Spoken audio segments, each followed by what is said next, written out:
Hello friends, ఈరోజు ఉల్లకంద పులుసు చేసుకుందాం. ఫ్రై చేసుకున్నాం, ఈరోజు పులుసు చేసుకుందాం. పులుసు చాలా బాగుంటుంది తినడానికి, చూడ్డానికి కూడా.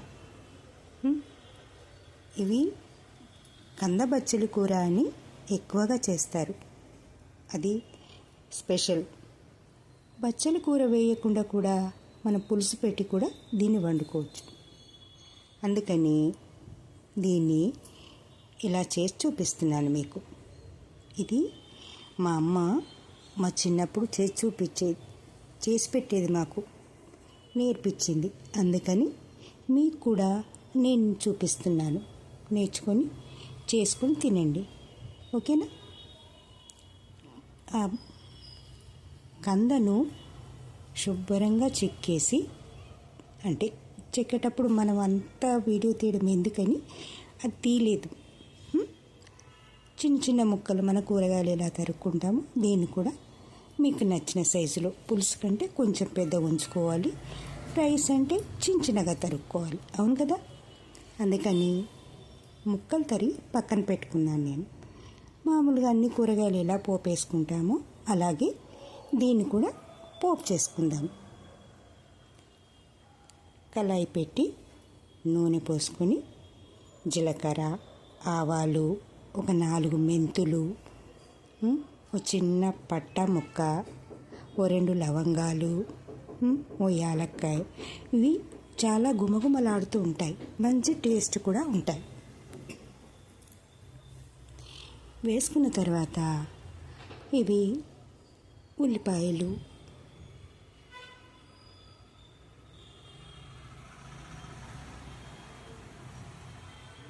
ఒక 2 పచ్చిమిరపకాయలు ఇలా తరుక్కొని అందులో వేసుకుంటే బాగుంటుంది, కలర్ఫుల్గా ఉంటుంది. పచ్చిమిరపకాయలు మనకు ఎక్కువ తింటూ ఉండాలి. ఎక్కువ అని మొత్తం పచ్చికారమే తిన్నా కూడా ఒంటికి మంచిది కాదు. ఒక 2 పచ్చిమిరపకాయలు వేసుకొని కొంచెం కారం వేసుకున్నప్పుడు ఆ టేస్ట్ వేరుగా ఉంటుంది.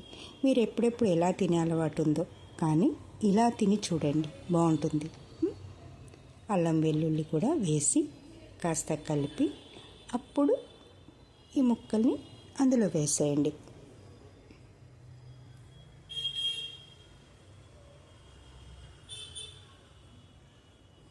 మీరు ఎంతమంది ఉన్నారు, ఎంత సరిపోతుంది మీకు తెలుసుగా. ఇది 4 సరిపోతుంది ఈ కర్రీ. 2 ఉన్నారనుకోండి, కొంచెం చేసుకోండి. ఇది మాగినా కూడా బాగుంటుంది. ఈరోజు వండుకొని రేపు కూడా తినవచ్చు, ఎందుకంటే నిదానంగా పులుపు పడుతుంది కదా, బాగుంటుంది. కాస్త పసుపు, కాస్త కారం, అంటే పులుసు కర్రీ కదా అందుకని నేను పెట్టింది చిన్న స్పూను, ప్లాస్టిక్ స్పూన్. అది కారంలో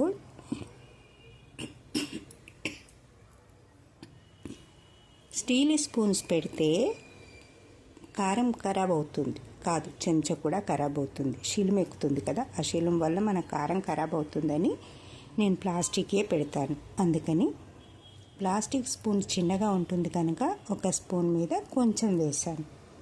ఒక స్పూను సాల్ట్ వేసుకోండి. సాల్ట్ మీరు తినేదాన్ని, సర్వసాధారణంగా స్పూన్ సరిపోతుంది. అది పోసి కాస్త కలిపిన తర్వాత అప్పుడు చింతపండు గుజ్జు పోయండి. గుజ్జు తీసుకొని పక్కన పెట్టుకోవాలి ఫస్టే. మనం అప్పుడే హడావిడిగా దాన్ని పిసికి పోయడం అంటే బాగుండదు. అందుకని ముందే ఒక బౌల్లో తీసి పెట్టుకున్నాను. అందులో పోసి బాగా కలిపి కాస్త మూత పెట్టి చిన్న మంట మీద పెట్టుకోండి. అలా కాసేపు ఉడికిన తర్వాత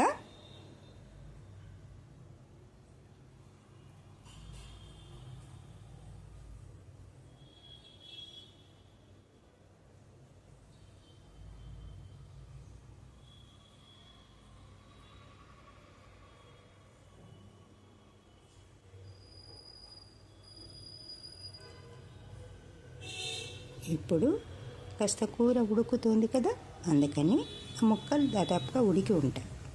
అందుకని అందులో ఇప్పుడు కాస్త నువ్వు పిండి వేద్దాం. ఎందుకంటే ఇంకా పూర్తిగా ఉడికిపోతే ముక్క కూడా టేస్ట్ పట్టాలి కదా, అందుకని కాస్త నువ్వు పిండి వేసి కలిపి అలా ఉంచేద్దాం. అయిపోవచ్చింది, చిక్కబడింది, అందుకని ధనియాల పొడి వేసేస్తున్నాను. ఇది పులుసు కూర కదా, ధనియాల పొడి ఇలాంటి మసాలాలు వేసేస్తే కూర చిక్కదనం వచ్చేస్తుంది. ఇప్పుడు కలుపుకోవడానికి మనకు అన్నంలోకి బాగుంటుంది, చపాతీకి కూడా బాగుంటుంది. కాకపోతే అన్నంలోకి పుల్ల పుల్లగా బాగుంటుంది.